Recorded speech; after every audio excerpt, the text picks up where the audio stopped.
10 अप्रैल को उत्तर प्रदेश चंद्रनगर फिरोजाबाद में रामनवमी के उपलक्ष्य में राष्ट्रीय स्वयंसेवक संघ का प्रण दंपत्ति कार्यक्रम आयोजित किया गया। पेश है इसकी बिजली रिपोर्ट। सब कुछ दिया है मैंने मांगी थी छोटा सा कमरा, मैंने मांगा था पूरा ही बंगला दिया है। मांगी थी छोटी सी ममता, उनने ममता मई कर दिया है।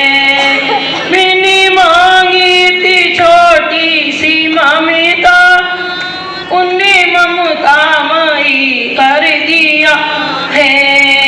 मांगे ना है तो मैया से मांगो, बिन मांगे ही सब कुछ दिया है। बोल सच्चे दरबार की जय।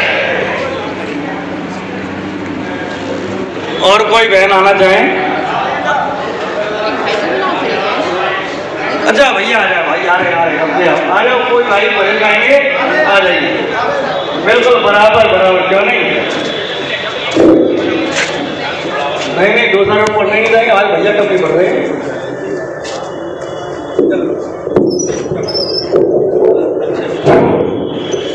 धन्यवाद। जैसा कि आप सभी को विदित होगा, आज रामनवमी का महान पर्व है, यानी प्रभु राम ने आज के दिन अवतार लिया था। तो मैं प्रभु राम के ऊपर एक भजन की प्रस्तुति देना चाहता हूँ। भगवान राम और लक्ष्मण अर्धमूर्छित अवस्था में युद्ध भूमि में गिर गए थे। यह देखकर रावण दल में बहुत ही ज्यादा शोक की लहर फैल गई। तब हनुमान और नारद जी के प्रयास से गरुड़ जी वहां पर आए। जब गरुड़ जी वहां पर आए, उन्होंने राम के रूप को देखा तो वो इतने मोहित हो गए। उसी प्रसंग का ये भजन है, मैं प्रस्तुत करता हूँ। शब्दों पे ध्यान देंगे आप। हो विस्मित होकर गरुड़ प्रभु के मुख की निहारे, ये कैसे बंधन, ये कैसे बंधन बीच बंधे हो, बंधन काटन हारे, मुख की ओर निहारे। ब्रह्मास्त्र का मान न जाए, बंधन में स्वयं बंधाए। ब्रह्मास्त्र का मान न जाए, बंधन में स्वयं बंधाए। तुम्हारी लीला हो, तुम्हारी लीला तुम ही जानो, राम रमापति प्यारे, राम रमापति प्यारे। मुख देखत मन ना भावे, जिनके चरण चित लागे। भूल गया हो, भूल गया कि कारण आया, भक्ति विभोर दुआरे। मुख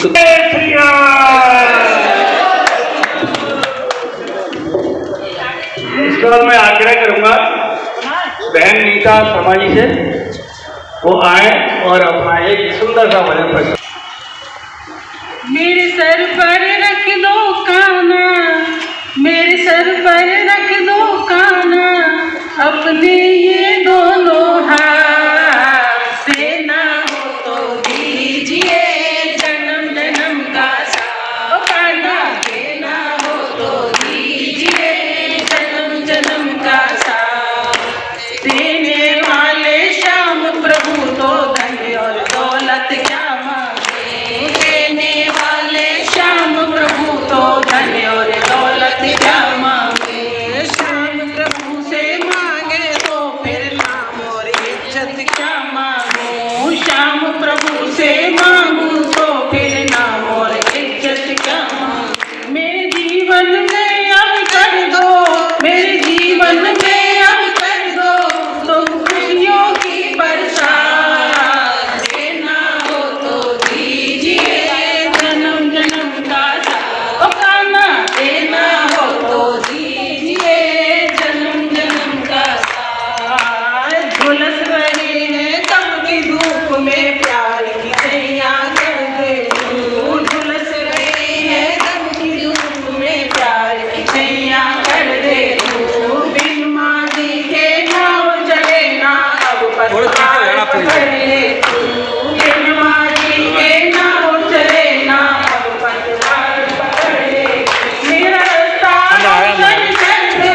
मेरे बरसात और ताली बजाओ।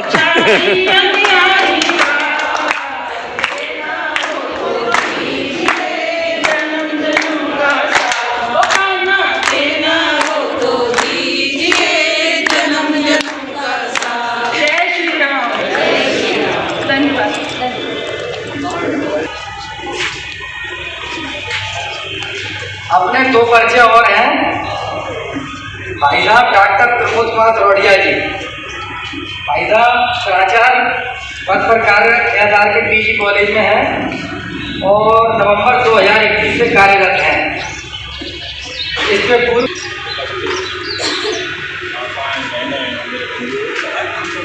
के पर्व पर मेरी हार्दिक शुभकामनाएं बधाइयाँ स्वीकार करें। मैं doctor Pramod Kumar Sirotiya SRK PG महाविद्यालय में 27 नवंबर 2021 से कार्यरत हूँ। जैसा परिचय में बताया, मैं इससे पूर्व मध्य प्रदेश शासन की सेवा में था और यहाँ के कमीशन ने मुझे नियुक्त किया।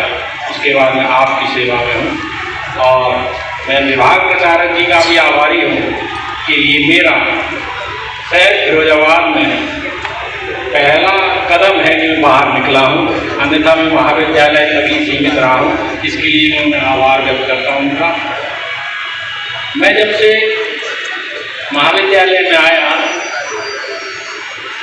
तो मैंने एक प्रतिज्ञा की, चीज़ को क्षमा करें मुझे, कि मैं बाहर के किसी कार्यक्रम में तब निकलूँ कि मैं निकलने लायक बनूँ। मैं समझता हूँ आप में से किसी के बच्चे कभी फोन यहीं से फोन लगा के पूछिए आपने अपने प्राचार्य को देखा है क्या। मैं जब से आया हूँ बस यकीन से एक ही बात कह सकता हूँ कि मैं महाविद्यालय की सेवा के लिए जो मुझे करना चाहिए मैं फिर एक बार मौका मिला। 28 आपने मन में कोई गलत विचार नहीं किया, कर्म कोई गलत नहीं किया, मनसा वाचा कर्मणा आप तीनों में पवित्र रहे और वान प्रस्ताव से सिर्फ यही उम्मीद करना है।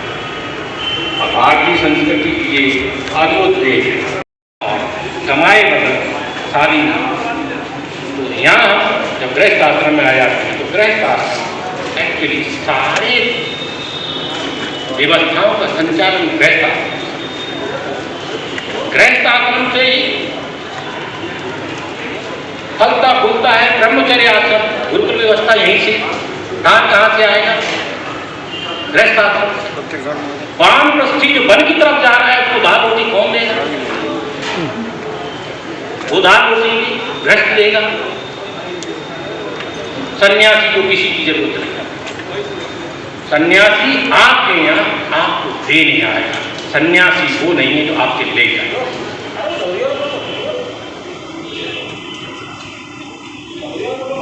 हर जगह बात ये कही गई है, चाहे पुरुषार्थ चतुष्टय हो, संस्कार हो, वर्णाश्रम में वर्ण हो या आश्रम हो, धर्मम च, सिर्फ और सिर्फ धर्म के अनुसार आचरण कर। अर्थ कमाना है, पैसा कमाना है तो दूध में निरमा मत मिला, धर्मम च, मिर्च में ईंट पीस के मत मिला। अगर ये सब करने के बाद समाज में जहर दे रहे हैं और मंदिरों में दान दे रहे हैं तो ऐसा दान ईश्वर ग्रहण नहीं करेगा। धर्म के अनुसार आचरण का मतलब है कि आप धर्मानुसार हो। मैं आज प्राचार्य हूं, मैं एक कॉलेज खोल दूं। किसने कहा कॉलेज? इसका मतलब है देखिए मैं थोड़ा सा क्षमा प्रार्थी हूँ, कुछ अप्रिय लगे, मैं अप्रिय बोलने नहीं आया हूँ। मेरी भावना है थोड़ा सा दूसरे, क्योंकि मुझे लगा कि मैं समाज में मैं व्यवसायी नहीं। मुझे जब सरकार ने इतना वेतन दिया है तो अब मुझे कौन सा लोग चल रहा है कि मैं 5 कॉलेज डालूँ। इससे जो आप सिस्टम देख रहे हैं और मैं एक शिक्षक हूँ गर्व से कह सकता हूँ मैं शिक्षक हूँ, उसके बाद बड़े सम्मान में स्वीकार करता हूँ कि हमारी शिक्षा पद्धति में बहुत गंदगी है, क्योंकि धर्मम चर नहीं,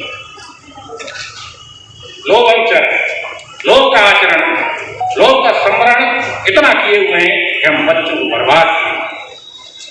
कुटुंब प्रबोधन का आज कार्यक्रम था रामनवमी के उपलक्ष्य में, और प्रोण दंपति का कार्यक्रम था।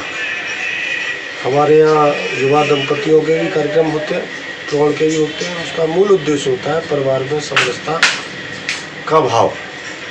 परिवार सुंदर होंगे, आचरणशील होंगे, व्यवहारिक होंगे तो हम समाज में भी सभी परिवर्तन कर सकते हैं। इतना सा आज उद्देश्य था, सभी को एकत्रीकरण करके सभी को अपने अपने विचार रखने के लिए इस उद्देश्य से कार्यक्रम रखे गए थे। एक आदर्श समाज की कल्पना प्रैक्टिकल रूप से कैसे हो सकती है? धर्मच, ये विषय को अगर हम समझने की ओर जाएंगे तो धर्म, अर्थ, काम, मोक्ष, ये 4 बिंदु हैं। इसमें मूल है धर्म। धर्म माने कोई जाति विशेष नहीं, धर्म माने मनुष्य का धर्म। जो मनुष्य है वो किसी भी जाति विशेष का है, उसका धर्म क्या है, वो किस परिवार में पैदा हुआ है, उस परिवार में क्या कार्य होते हैं, उन कार्यों को ईमानदारी से करना ही धर्म का रूप है। जो व्यक्ति अपने परिवार की जिम्मेदारियों को सही तरीके से निभाते हुए कर्म करते हैं, वो अर्थ की तरफ स्वतः ही अपने आप अग्रसर हो जाते हैं। तो धर्म, अर्थ, धर्म से हमारे आप में आत्मविश्वास पैदा होता है, अर्थ से हम समाज का और अपने का जीवन यापन करते हैं, काम इस शरीर से होता ही है। तो ये अपने आप जब धर्म और अर्थ की तरफ आगे बढ़ते हैं तो काम अपने आप स्वतः होना शुरू हो जाता है। जब तीनों मिल जाते हैं तो मोक्ष की प्राप्ति। मोक्ष माने कहीं किसी दूसरे स्टेट में या दूसरी कहीं संसार नहीं है, इस जीवन में जीते हुए अपने कार्य को सर्वांगीण विकास के साथ रख देना मोक्ष की प्रवृत्ति है। वर्तमान पीढ़ी को आप कैसे समझाएंगे? वर्तमान पीढ़ी को अपने आप में सबसे पहले परिवर्तन ये करना चाहिए कि वासनाएं उतनी रखो, इच्छाएं उतनी रखो जो पूरा कर सकें। हम अमूमन क्या होता है कि शॉर्टकट का जीवन अपना के बड़ी इच्छाओं की पूर्ति तो कर लेते हैं कुछ समय के लिए, लेकिन परमानेंट उसमें विषय पूर्ण नहीं हो सकता। मैं तो समाज से यही कहना चाहता हूँ कि अपने अपने जीवन को सर्वांगीण सुखी बनाने के लिए अपने कार्यों को पूरी ईमानदारी के साथ, जो मिले हुए हैं, जिसको जो कार्य मिला हुआ उसको पूरी ईमानदारी से निर्वहन करेगा तो उस उच्च शिखर पर वो स्वतः ही पहुंच जाएगा। उसके लिए प्रयास करने की आवश्यकता नहीं है। कुटुंब प्रबोधन के अंतर्गत हम सभी माँ बापों से यही कहते हैं कि पहले विवेकशील बच्चों का निर्माण करने के लिए हमें उनके साथ कुछ बैठना पड़ेगा, उनके साथ चर्चा करनी पड़ेगी, उनकी बात को समझना पड़ेगा, अपनी बात उनको बतानी पड़ेगी, तभी उनकी समझ में आएगा क्या अच्छा है क्या बुरा है। क्योंकि भौतिक जीवन में पाश्चात्य सभ्यता इस कदर हावी है कि हमारे बच्चे भी नहीं समझ पाते कि उनकी लक्ष्य क्या है। इसलिए बुजुर्गों का फर्ज बनता है बच्चों के साथ बैठे, उनकी सुने, अपनी उन्हें बताएं। जब दोनों चर्चाएं होती हैं तो आदमी विवेकशील प्राणी है तो अपने विवेक से भी सीखना शुरू करता है। सर एक बात और है, प्राचार्य जी का मैं संबोधन सुना, उन्होंने शिक्षा का हरासमेंट समाज का पतन का कारण बताया है। आप कहाँ तक सहमत हैं? नहीं, ये बिल्कुल इससे पूरी तरह से सहमत मैं इसलिए हूँ कि पिछले 20 सालों में शिक्षा का स्तर बहुत ही निचले स्तर पर पहुँचा। उसका मूल कारण ये था कि शिक्षा में जिन्होंने जिम्मेदारियाँ उठाई उन्होंने बिजनेस को बना दिया शिक्षा को। जी। और बिजनेस कभी भी सही क्रांति नहीं दे सकता। बिजनेस फायदा नुकसान देखता है, ना कि सभ्य समाज की कल्पना करता है। सभ्य समाज की कल्पना के लिए हमारे यहाँ शिक्षण संस्थान थे जहाँ टीचर, शिक्षक बच्चों को बिना किसी भेदभाव के पूर्ण शिक्षा प्रदान करने का प्रयास करता था। इसलिए हमारी संस्कृति इन शिक्षकों का सम्मान करते हुए आगे बढ़ती है। आज के दौर में सभी शिक्षक भी बिजनेसमैन हो गए हैं, पढ़ने वाले भी, जब क्योंकि शिक्षक नहीं पढ़ाते हैं ढंग से तो पढ़ने वाले भी अपनी मनमर्जी करते हैं। तो बच्चों का दोष उसमें कम, जो शिक्षक परंपरा है उसका दोष बहुत ज़्यादा है। मैं ऐसा मानता हूँ। बहुत अच्छी बात कही आपने। और सर एक आदर्श राम राज्य की कल्पना करना तो आसान है, लेकिन प्रैक्टिकली रूप से क्या है? प्रैक्टिकली रूप से सबसे बड़ी बात उसके लिए मैं यही कहूँगा कि मनुष्य को धैर्यवान होना चाहिए। दूसरा, उसके अंदर सदाचार होना चाहिए। तीसरा, बुजुर्गों का सम्मान होना चाहिए। अगर ये 3 चीज़ उसके साथ हैं तो राम बनने से बहुत दूर नहीं है। हमारे राम जी का अगर अनुसरण हम करके देखेंगे तो वो धैर्यवान है, श्रद्धावान है और कर्मशील है। जो आदमी इन तीनों गुणों को अपने अंदर धारण करने का प्रयास करेगा वो राम के संग। लेकिन सर कुछ लोग कहते हैं कि अरे भाई राम तो बहुत एक मतलब भगवान थे, एक आदर्श पुरुष थे, उनकी कल्पना कैसे की जा सकती है? तो मतलब अगर हम ये कहें कि राम नहीं बन सकते तो हम कम से कम राम जैसे तो बन सकते हैं। बिल्कुल बिल्कुल, आप उनके राम आदर्श भी बन सकते हैं, राम जैसे भी बन सकते हैं, क्योंकि राम भी मनुष्य अवतार में ही आके उन्होंने बिल्कुल मनुष्यों के जीवन को जिया और मनुष्य जैसी और जीवन मनुष्य को जिया जैसे है। जीवन के जीते हुए हर सारे कार्य किए उन्होंने। बिल्कुल। आप लंका से लेके विभीषण को ले लें, सुग्रीव को ले लें, वन में संपूर्ण राम कथा ही उनके यही है। संघर्ष की कहानी है। तो वो सारे मनुष्य जाति को एक प्रेरणा है। उस पर जो मनुष्य चलेगा वो जैसा नहीं बन पाएगा तो कम से कम अपने आप को इतना आत्मसात तो कर लेगा कि संतुष्ट रहेगा जीवन से। बहुत बहुत धन्यवाद सर। बहुत बहुत धन्यवाद आपका भी।